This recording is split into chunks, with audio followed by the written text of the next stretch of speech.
Hi friends, welcome back to our channel. ఈరోజు మన వీడియోలో ఉడికించే పని లేకుండా సింపుల్ అండ్ టేస్టీ మామిడి తండ్రిని ఇంట్లోనే ఈజీగా ఎలా చేసుకోవాలో ఈ వీడియోలో చూపిస్తాను. బయట మార్కెట్లో దొరికే మామిడి తండ్రి లాగానే పొరలు పొరలుగా చాలా టేస్టీగా ఉంటుంది. మామిడి తండ్రి చేయడం కోసం 2 బాగా పండిన బంగినపల్లి మామిడి పళ్ళు తీసుకుని శుభ్రంగా కడిగి చెక్కు తీసి ముక్కలుగా కట్ చేసుకుని మిక్సీ జార్లో వేసుకోవాలి. ఇందులో 3 టేబుల్ స్పూన్లు పటిక బెల్లం పొడి వేసి మెత్తగా మిక్సీ పట్టుకోవాలి. ఇలా మెత్తగా మిక్సీ పట్టుకుని ఒక బౌల్లోకి తీసుకుని పక్కన ఉంచుకోవాలి. మీరు కావాలంటే బెల్లం కానీ పంచదార కానీ ఏదైనా వేసుకోవచ్చు.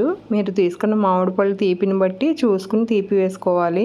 నాకు 3 టేబుల్ స్పూన్స్ పటిక బెల్లం పొడి కరెక్ట్గా సరిపోయింది. మామిడి తండ్రిని ఏ ప్లేట్లో చేయాలనుకుంటున్నామో ఆ ప్లేట్లో కొద్దిగా నెయ్యి వేసి ప్లేట్ మొత్తం రాసి ఇందులో కొద్దిగా మామిడి పండు గుజ్జు వేసి ప్లేట్ మొత్తం పలచగా ఒక పొరలాగా వేసుకోవాలి. ఈ ప్లేట్ని ఇప్పుడు ఎండలో పెట్టాలి. ఇది బాగా ఆరిన తర్వాత ఇంకొక పొర వేసుకోవాలి. ఇప్పుడు ఇది ఆరిపోయింది. దీనిపైన మళ్ళీ మామిడి పండు గుజ్జు వేసి పల్చగా ఒక పొరలాగా వేసుకోవాలి.